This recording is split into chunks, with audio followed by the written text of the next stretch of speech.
हरे कृष्णा हरे कृष्णा तिल प्रभुपादुक्कु जय। ओम अज्ञान तिमिरान्धस्य ज्ञानाञ्जन शलाकाय चक्षुर उन्मीलितं येन तस्मै श्री गुरवे नमः। श्री चैतन्य मनोपीष्टं स्थापितं येन पूयले स्वयं भूव कदामाक्यं तदादिस्व पदान्तिकम्। மாதாஜி யாரோ மியூட் போடுங்க மாதாஜி, கூட பண்ணீங்கன்னா ரெக்கார்டிங்ல நல்லா சரியா இருக்காது. மியூட் போடு. वंदेहं श्रीगुरो श्रीयुतपदकमलं श्रीगुरून् वैष्णवांस श्रीरूपं साग्रजातं सगगण रघुनाथान्वितं तं सजीवं सात्वैतं सावधूतं परिजनसहितं कृष्णचैतन्यदेवं श्रीराधा कृष्णपादान् सगगण ललिता श्रीविशाखान्वितांस ये कृष्णा करुणा सिन्धो दीनबन्धो जगत्पदे गोपेश गोपिकान्त राधाकान्त नमोऽस्तुते। तप्त कांचन कौरांगी राधे वृंदावनेश्वरी वृषभानुसुते देवी प्रणमामि हरिप्रिये। वाञ्छा कल्पतरुभ्यश्च कृपा सिन्धुभ्यश्च पतितानां पावनेभ्यो वैष्णवेभ्यो नमो नमः। जय श्री कृष्ण चैतन्य प्रभु नित्यानंद श्री अद्वैत गदाधर श्री वासादि गौर भक्तवृंद। हरे कृष्ण कृष्ण कृष्ण हरे हरे, हरे राम राम राम हरे हरे। नमो ओं विष्णुपादाय कृष्णपृष्ठाय पूतले श्रीमते भक्तिवेदांत स्वामी निधि नामिने नमस्ते सारस्वती देवे गौरवाणी प्रचारिणे निर्विशेष शून्यवादी भाक्षात्य देशधारिणे। श्रील प्रभुपादुक्कु जय। भागवत प्रार्थने। नारायणं नमस्कृत्य नरं चैव नरोत्तमं देवीं सरस्वतीं व्यासं ततो जयमुदीरयेत्। नष्टप्रायेषु अभद्रेषु नित्यं भागवत सेवया भगवती उत्तम श्लोके भक्तिर्भवेद् नैष्टकी। मुखं करोति वाचालं पुंगुं लङ्कायते क्रीमत कृपादमहं वन्दे श्रीगुरुं दीनतारिणं परमानन्दं माधवं श्रीचैतन्य ईश्वरम्। ओं नमो भगवते वासुदेवाय, ओं नमो भगवते वासुदेवाय, ओं नमो भगवते वासुदेवाय। भागवत प्रार्थனை।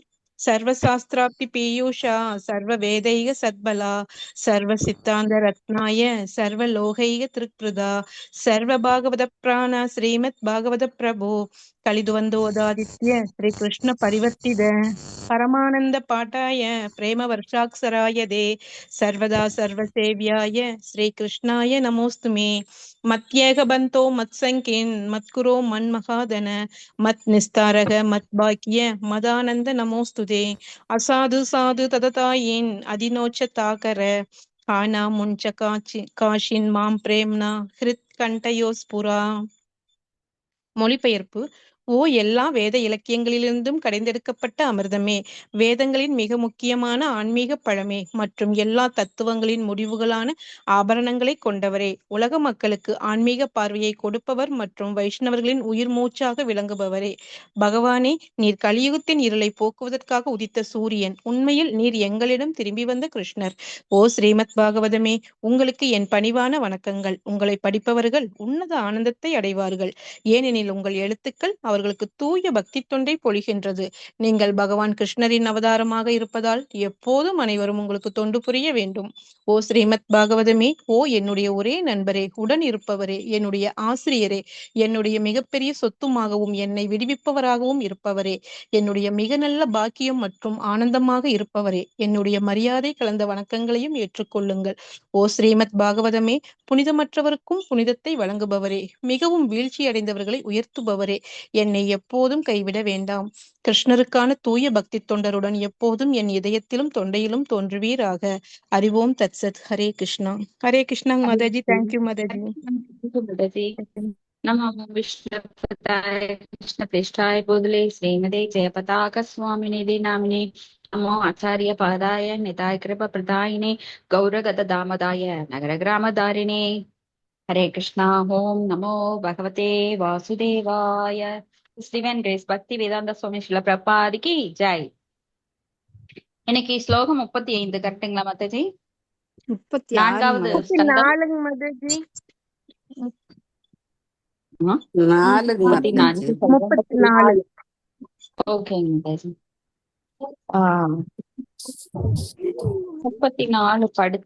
34 படிச்சீங்களா? படிச்சாச்சு. ரிஷிகேஷன் கூட வந்துச்சு இல்லைங்க மாசாஜி? ஆமா.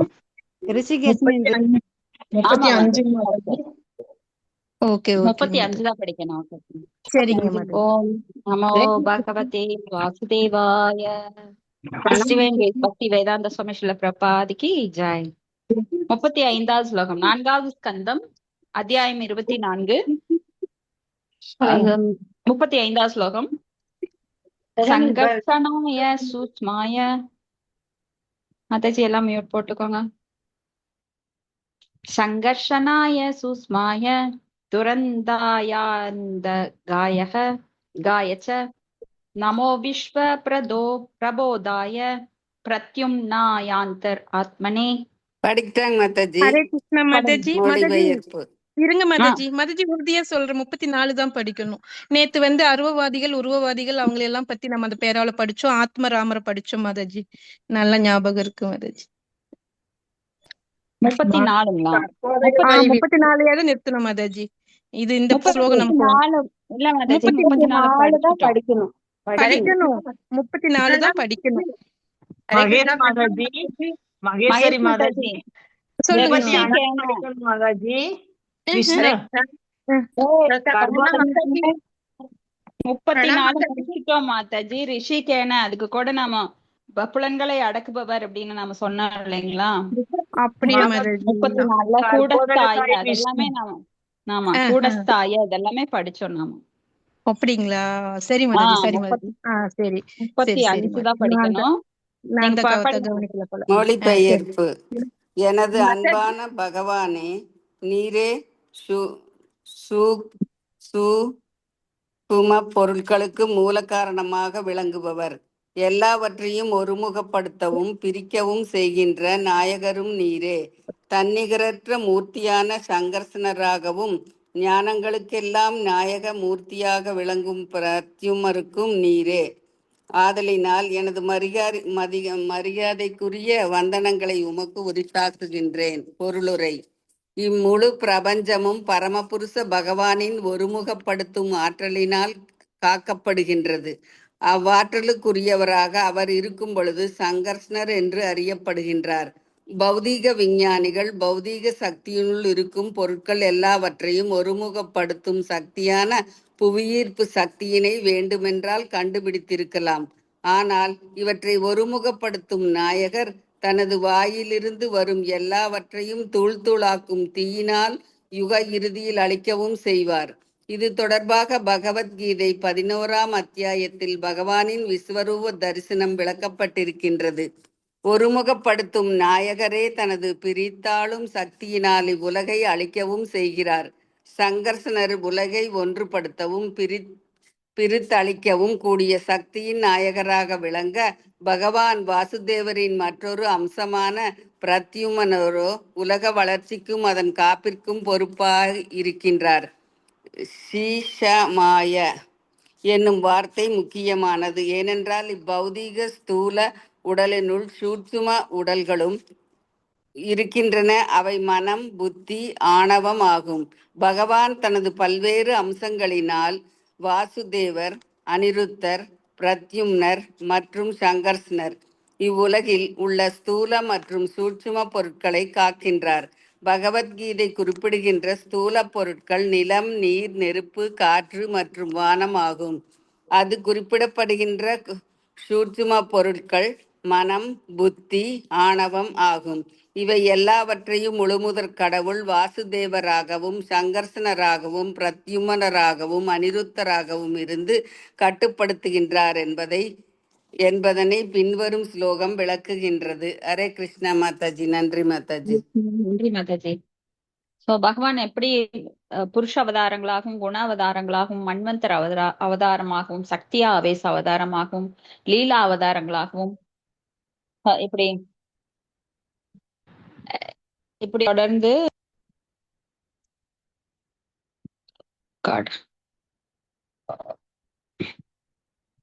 இப்படியாக தொடர்ந்து பகவான் வந்து பல்வேறு அவதாரங்களாக வருகிறார். சோ இங்க வந்து எனது அன்பான பகவானே, நீரே சூட்சும பொருட்களுக்கு மூல காரணமாக விளங்குபவர். எல்லாவற்றையும் ஒழுங்குபடுத்தவும் பிரிக்கவும் செய்கின்ற நாயகர் நீரே. சோ இந்த ஜட உலகங்களை உண்டாக்குவதற்கு 24 மூலக்கூறுகளை ஆன்மீகவானுக்கும் பௌதிகவானுக்கும் இடையில அவர் அந்த மேகத்துல அவர் உற்பத்தி பண்றார். அதை வச்சுதான் இவர் ஜட உலகங்களை படைக்கிறார். அப்ப அந்த ஜட உலகை காக்கவும் அழிக்கவும் அவர் தன்னை பலவாக விரிவங்கம் பண்ணிக்கிறார். வாசுதேவர், அனிருத்தர், பிரத்யும்னர், சங்கர்ஷனர், இப்படி.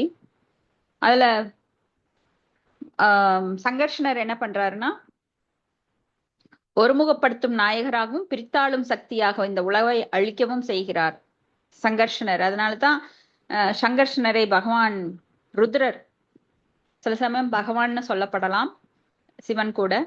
இப்ப ருத்ரர் என்ன பண்றாருன்னா, சங்கர்ஷனரை கொடுத்து ஆழ்ந்த தியானத்தில் இருக்கிறார். எதுக்காக? இந்த உலகை அழிப்பதற்கான சக்தியை பெறுவதற்காக. சோ அப்ப பிரத்யும்னர் என்ன பண்றாருன்னா, காப்பதற்கு, இந்த உலகின் வளர்ச்சிக்கும் அதை காப்பதற்கும் பொறுப்பாக பிரத்யும்னர் இருக்கிறார்.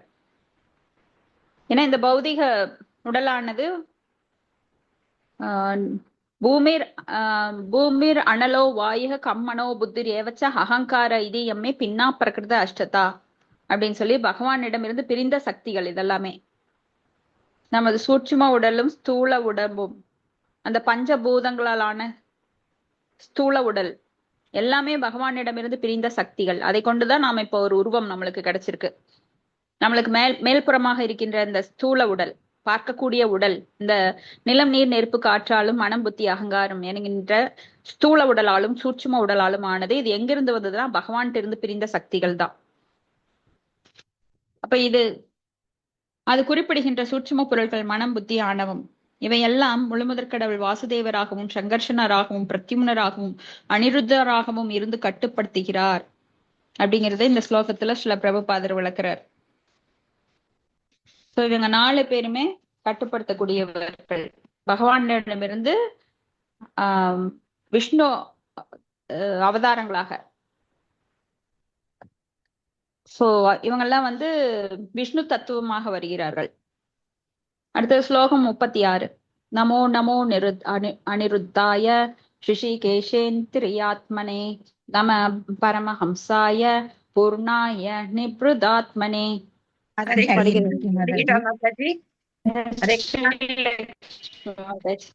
லட்சுமி மாதாஜி அடுத்து நீங்க படிங்க. மொழிபெயர்ப்பு. எனது அன்பிற்குரிய பகவான் படிக்கிற மாதாஜி. எனது அன்பிற்குரிய பகவானே, எல்லாவற்றையும் இயக்கும் பரமமூர்த்தியாக விளங்கும் அனிருத்தரே, நீரே மனம் மற்றும் புலன்களின் நாயகராக இருக்கின்றீர். ஆகையினால் எனது வணக்கங்களை மீண்டும் மீண்டும் சமர்ப்பிக்கின்றேன்.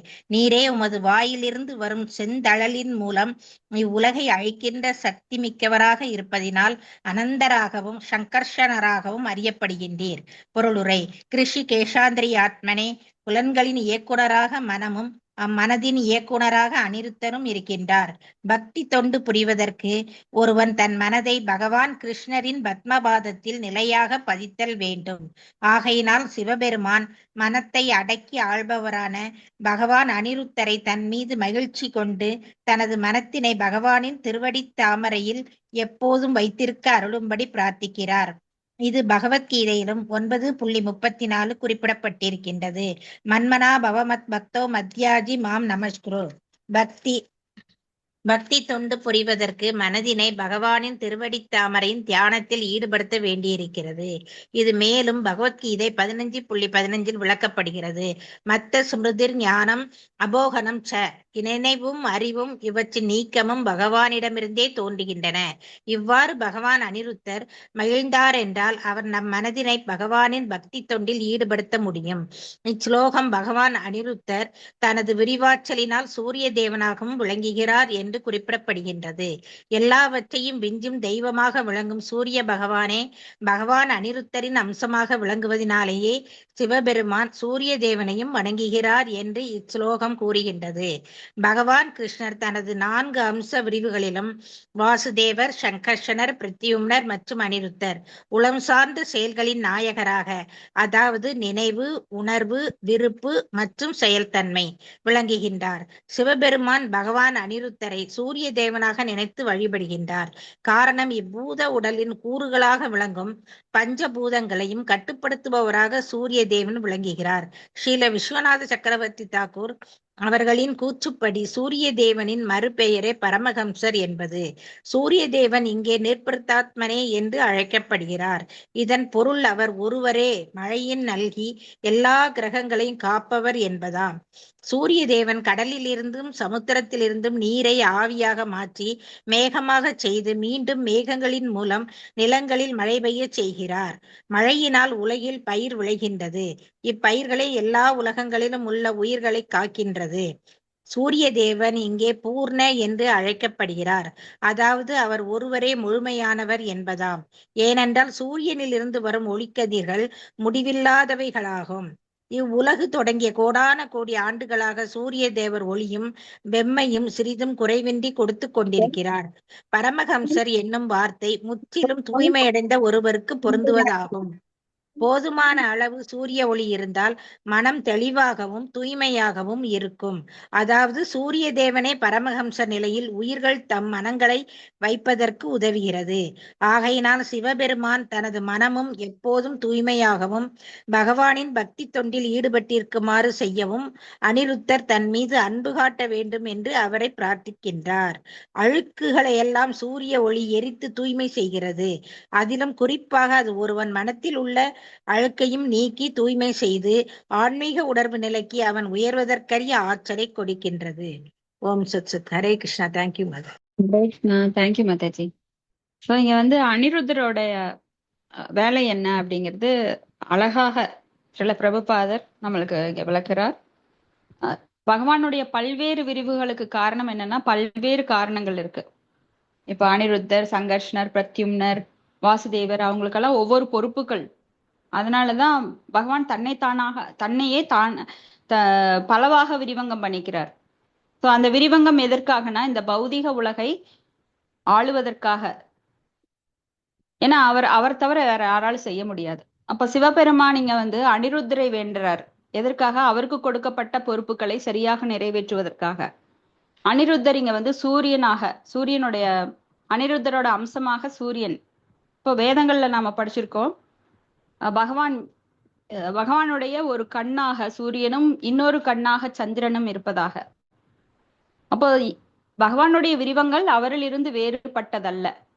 ஏதே சாம்சகலா பும்சக கிருஷ்ணஸ்து பகவான் ஸ்வயம் இந்திராரி வியாக்குலம் லோகம் மிருதியந்தி யுகே யுகே. சோ ஸ்வயம் கிருஷ்ணா யாரு அப்படின்னா அவர் முழு முதற் கடவுள். அவரிடமிருந்து பல்வேறு விரிவங்கங்கள் இந்த பௌதிக உலகை காப்பதற்காக, படைத்து காத்து அழிப்பதற்காக அவரே தன்னை பலவாறாக விரிவங்கம் பண்ணிக்கிறார்.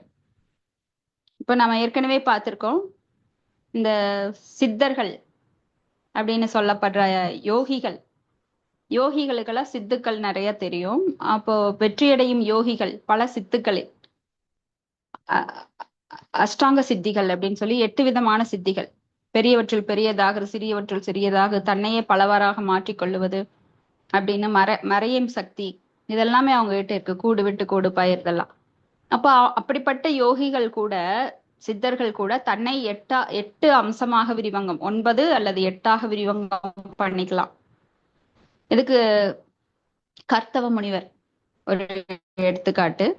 அவர் வந்து தன்னை 9ஆக விரிவங்கம் பண்ணி தேவகூதி அவங்களுக்கு வந்து 9 குழந்தைகளை கொடுத்தார். அப்ப பகவான் வந்து தன்னை எண்ணிலடங்காத அனந்த கவுண்ட்லெஸ் எவ்வளவு வேணா விரிவங்கம் அவர் பண்ணக்கூடிய சக்திகள் அவருக்கு உண்டு. சோ இங்க வந்து அனிருத்தர் அப்படிங்கிற அவரிடம் வந்த விஷ்ணு தத்துவம் விரிவங்கம், அவர் வந்து சூரிய தேவனாக இங்க சொல்லப்படுறார். அதனாலதான் சிவபெருமான் வந்து தனது மனதை அடக்குவதற்காக, அனிருத்தர் வந்து எல்லாருடைய மனதையும் அடக்க அவர் துணை புரிவார். அதனால அவரை குறித்து தியானம் பண்றார். ஏன்னா சிவபெருமான் எப்பொழுதும் மனதை அடக்கி ஆள்பவர், தன்னில் நிலை பெற்ற ஆத்மா, அவர் தன்னை உணர்ந்த ஆத்மா,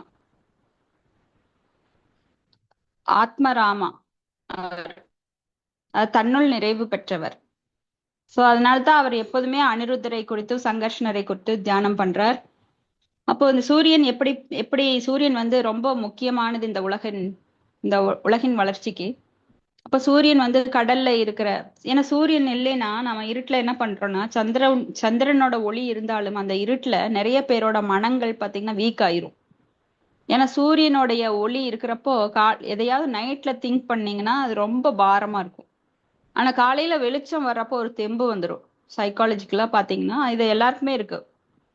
நைட்ல வந்து நீங்க ஏதாவது திங்க் பண்ணீங்கன்னா அது ரொம்ப பேர்டனா இருக்கும். காலையில இவ்வளவு தானே, சரி சமாளிச்சுக்கலாம் அப்படிங்கிற ஒரு தெம்பு அந்த சூரிய ஒளியில நம்மளுக்கு வரும்.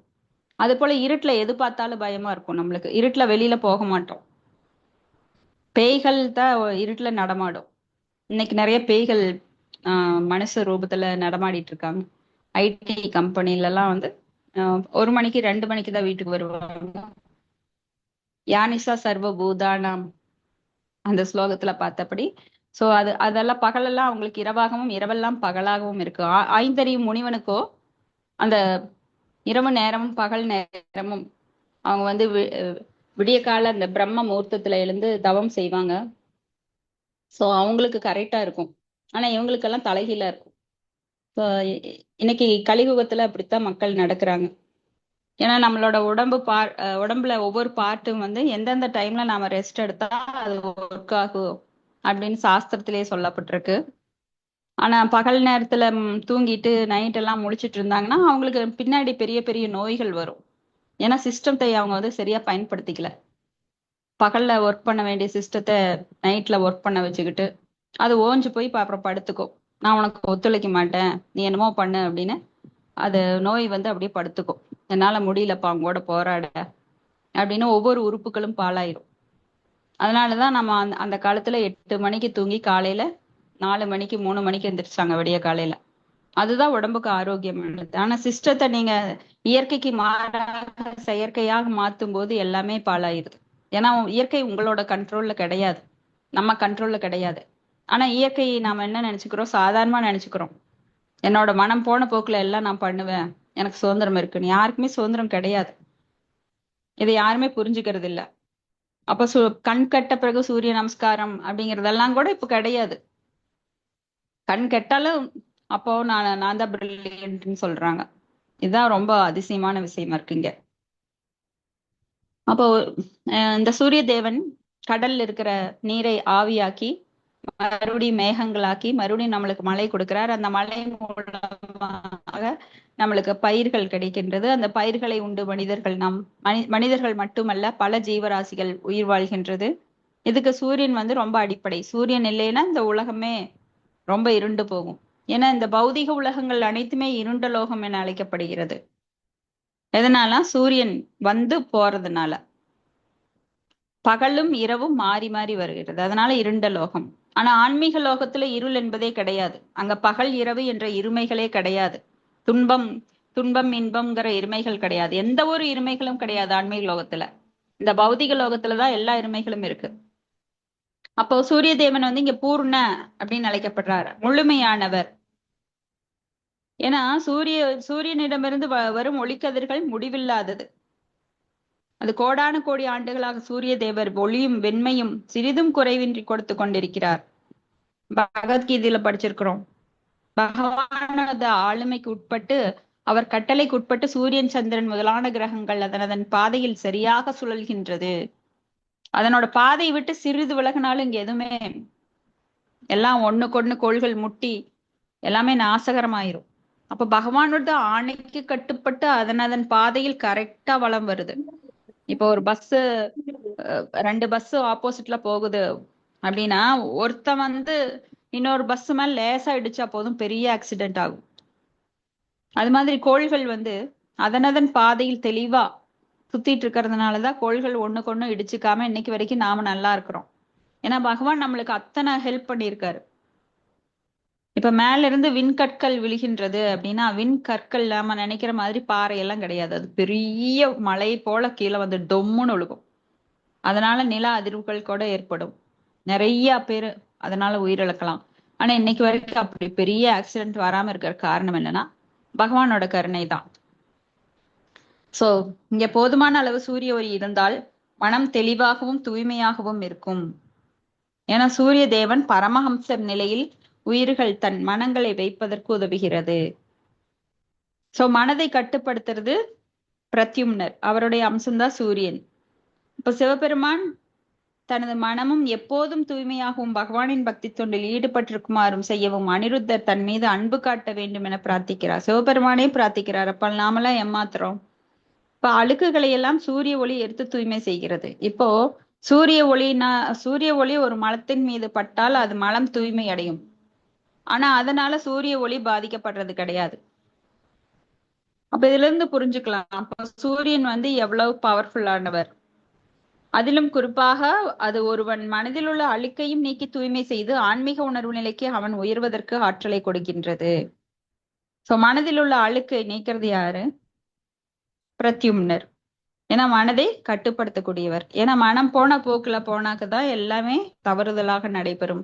மனதை அடக்க கற்றுக்கொண்டவர்கள். ஏன்னா யோகத்திற்கு மிக முக்கியமானது மனதையும் புலன்களையும் அடக்குவது. அது பகவானோட கருணையினாலதான் நடக்கும்.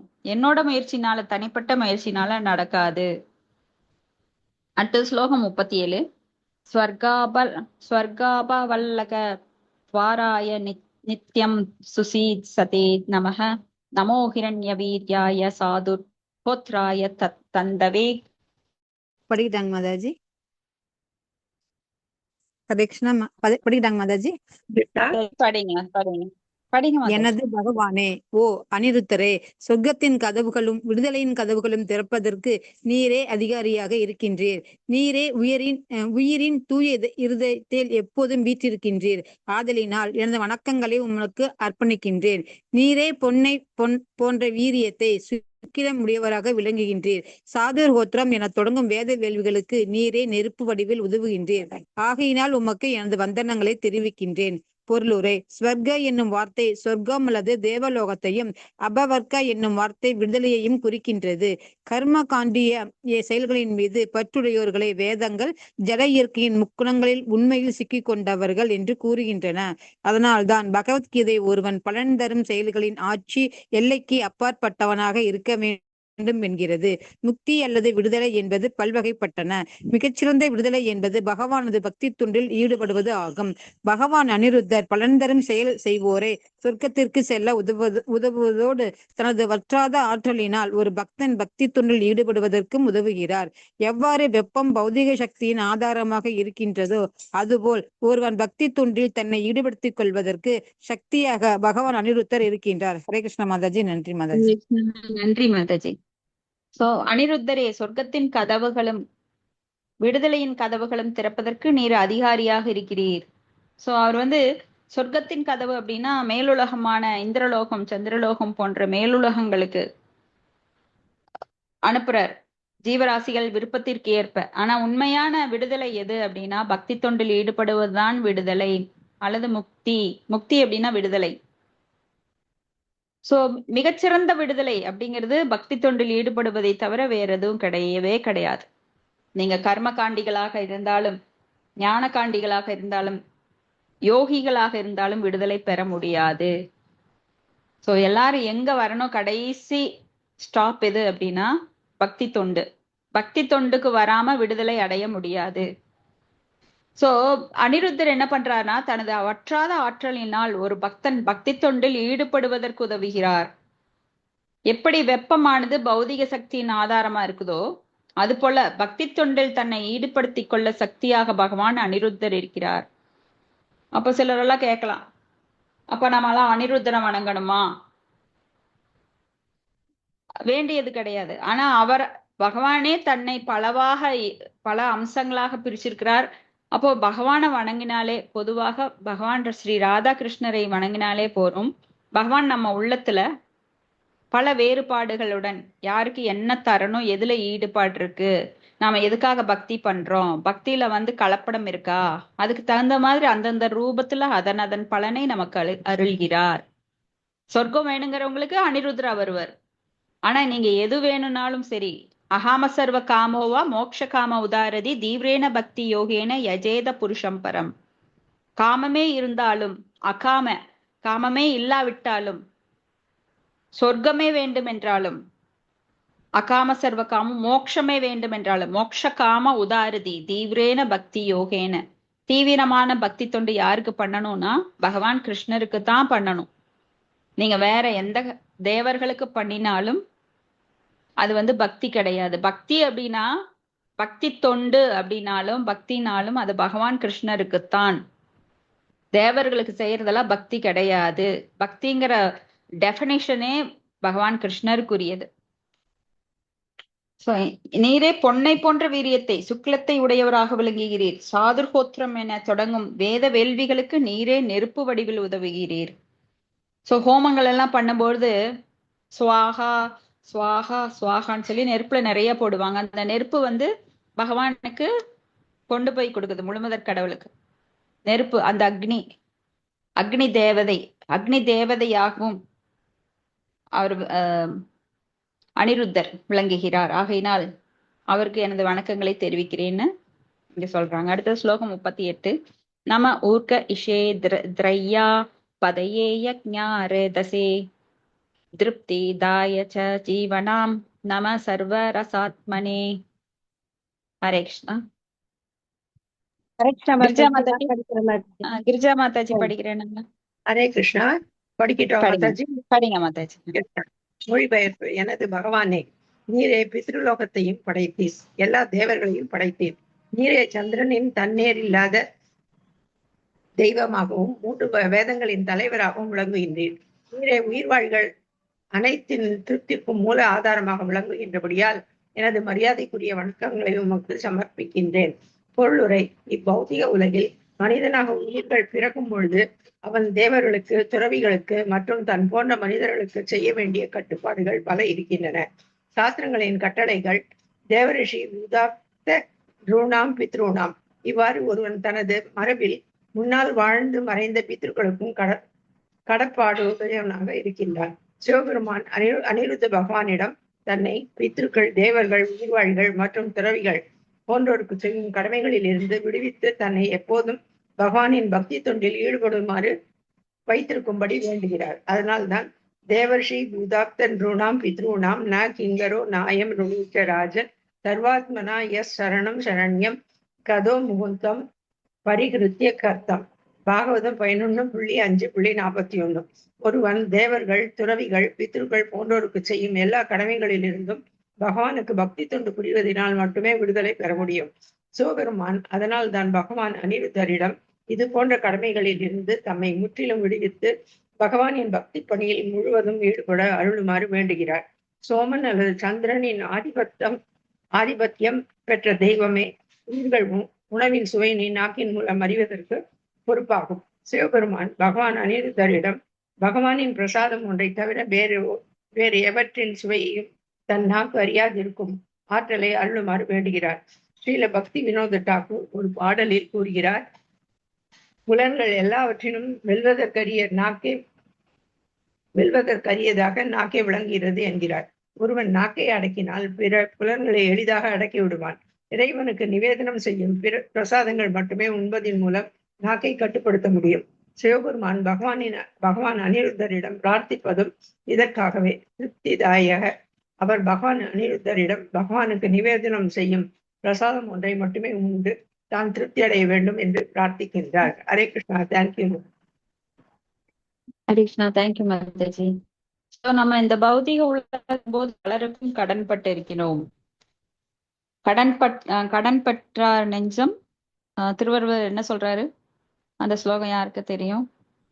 திருக்குறள். சும்மா சொல்ல கடன்பட்டார் நெஞ்சம் போல் கலங்கினாரே.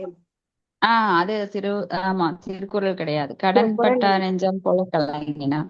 அப்போ நாம நிறைய கடன்கள் இருக்கு. பகவானுக்கே நம்ம நிறைய கடன் பட்டிருக்கோம். பல கோடி ஜென்மமாக அவர்கிட்ட ஒன்வே வாங்கி அவரை நினைக்காம நன்றி கடன் செலுத்தாம வாங்கினதுனால பல கடன்கள் நம்மளுக்கு இருக்கு.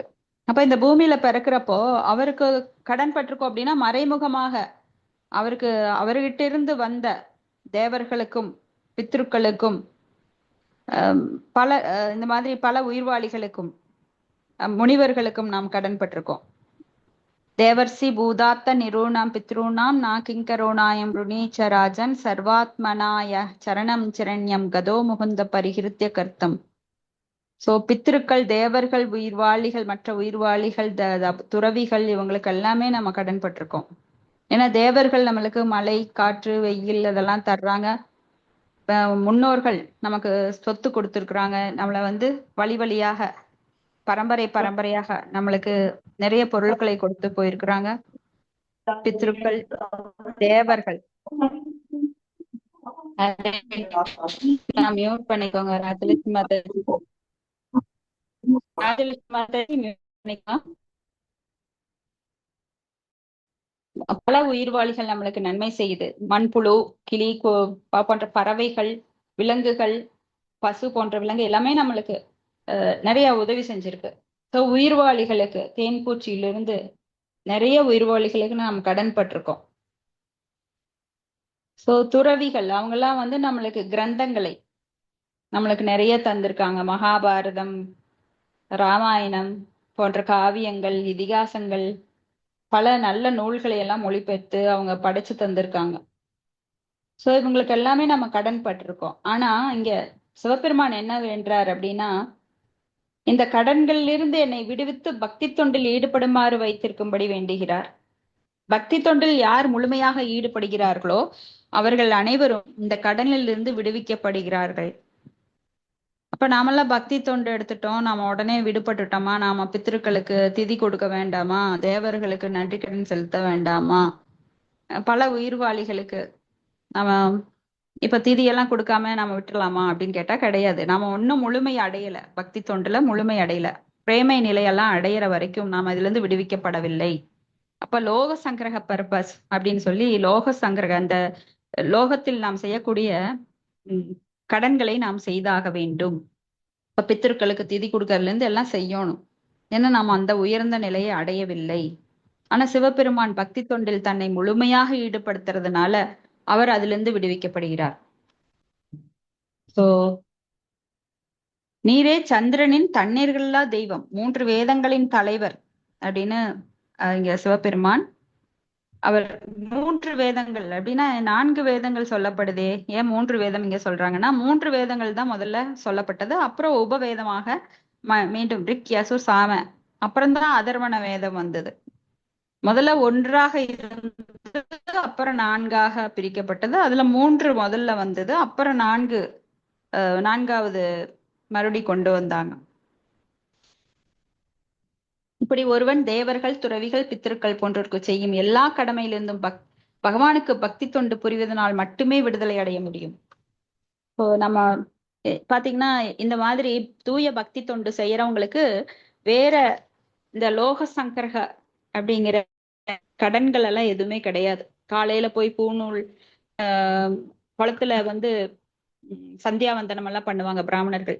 அந்த மாதிரி எல்லாம் செய்ய வேண்டியது கிடையாது. ஓ சந்தியாவந்தனமே, நான் உன்னை எல்லாம் பண்ண வேண்டியது இல்லைன்னு ஒரு முனிவர் சொல்றாரு இல்லையா, பகவத்கீதையில கூட நாம படிச்சிருக்கோம். சோ அதுக்கெல்லாம் அவங்களுக்கு வேலை இல்லை. முழுமையாக பகவானிடம் சரணடையும் ஒருவருக்கு இந்த சடங்குகள் எல்லாம் வேண்டியதே கிடையாது. ஆனா நாம அந்த நிலையில இல்லை. அதே சமயம் சோ சோமநல சந்திரனின் ஆதிபத்தியம் பெற்ற தெய்வமே உயிர்கள் உணவின் சுவையை நாக்கின் மூலம் அறிவதற்கு பொறுப்பாகும்.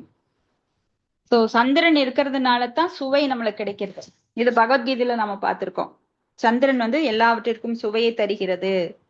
காய்கள், பழங்கள், இந்த எல்லாத்துலயும் நாம வந்து பல பல சுவைகளை பார்த்திருப்போம்.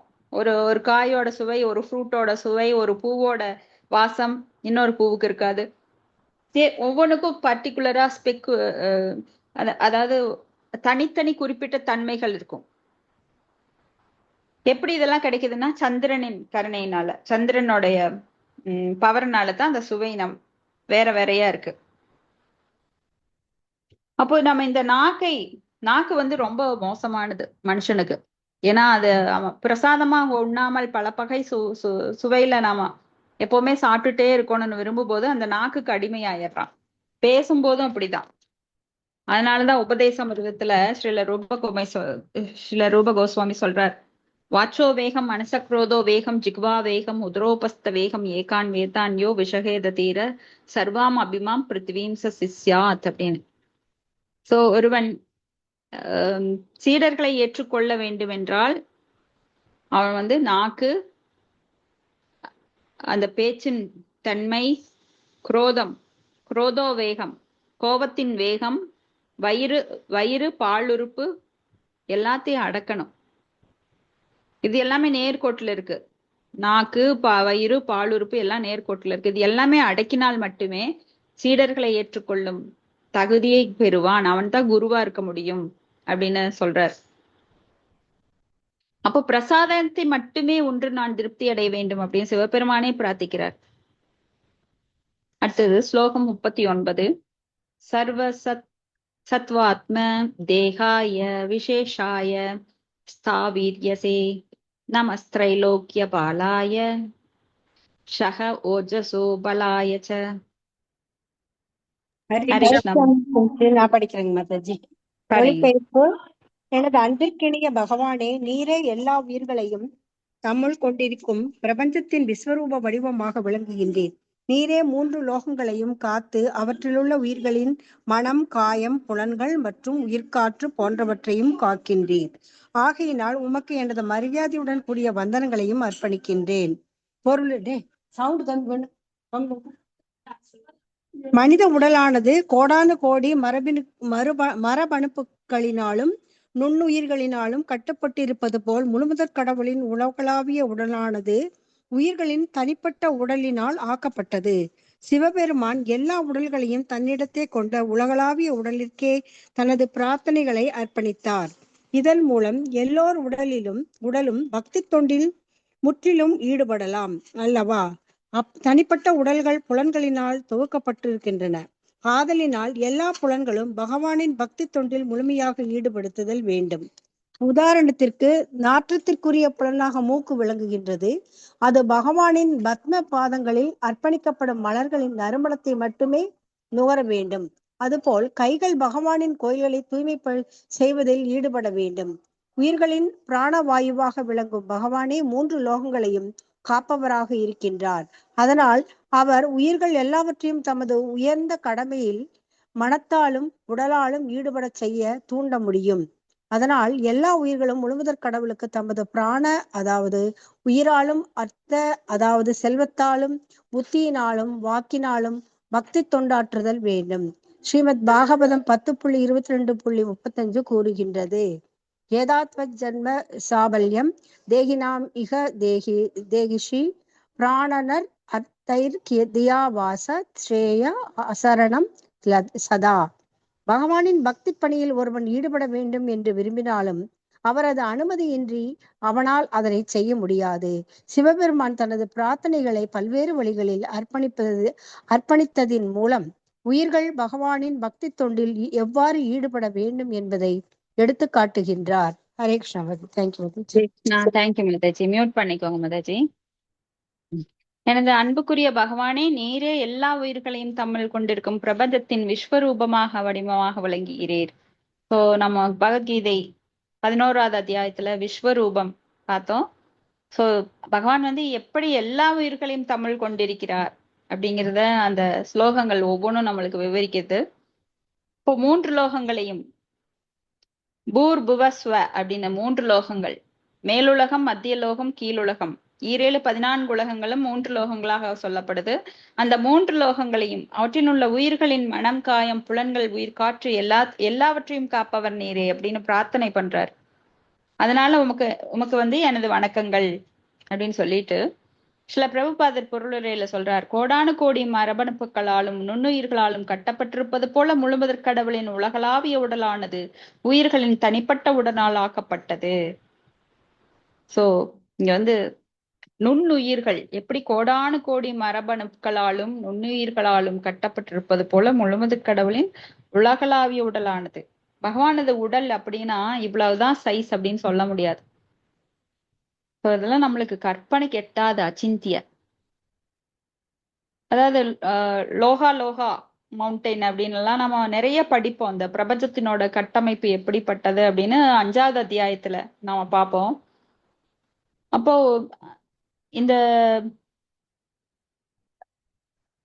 இந்த 7 கடல்கள் 7 தீபகற்பங்களாக எப்படி அது பிரிக்கப்படுது அப்படிங்கிறதப்போ அதுல ஒரு லோகத்துல இருக்கிற மரத்தோட சைஸ் என்னன்னா, ஒரு மரத்தோட சைஸ் இந்தியா ஃபுல், அதனுடைய அடித்தண்டானது இந்தியா ஃபுல்லா அதனோட பரப்பளவு இருக்குமா.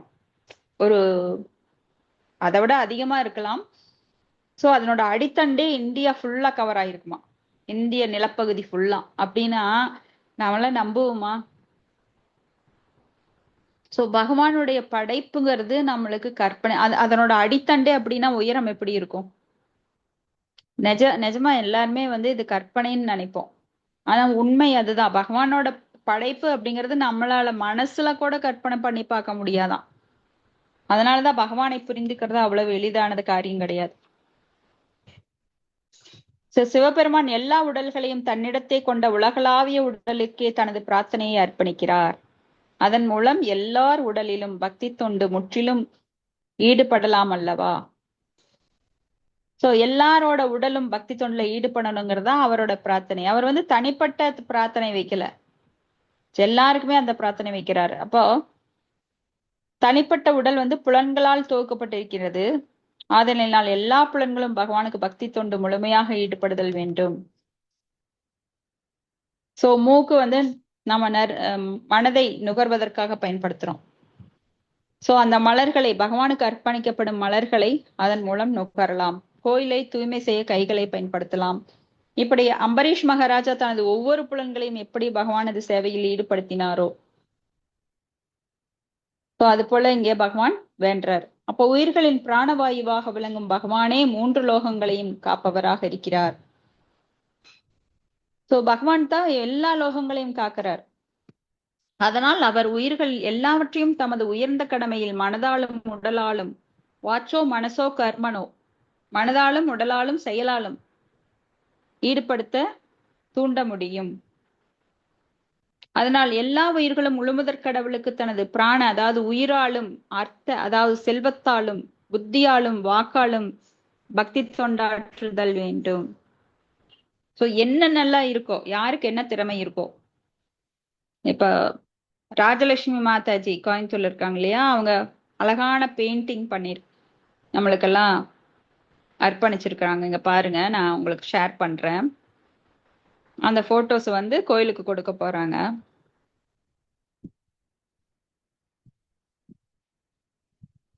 வந்துடுச்சா?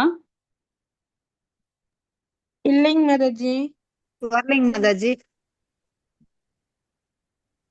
இப்போ இல்லைங்களே. இப்ப வந்துச்சு வந்ததுங்க மாதாஜி. மாதாஜி. காலையில போட்டிருந்தீங்கல்ல இது? ஆமா மாதாஜி, சாண்டிங் அப்ப போட்டிருங்க. அவங்க பெயிண்ட் பண்ணி இந்த கோயிலுக்கு அர்ப்பணிப்பாங்க. சோ அவங்களுக்கு என்ன கலை, அவங்களுக்கு கைவந்த கலை ஓவியம்.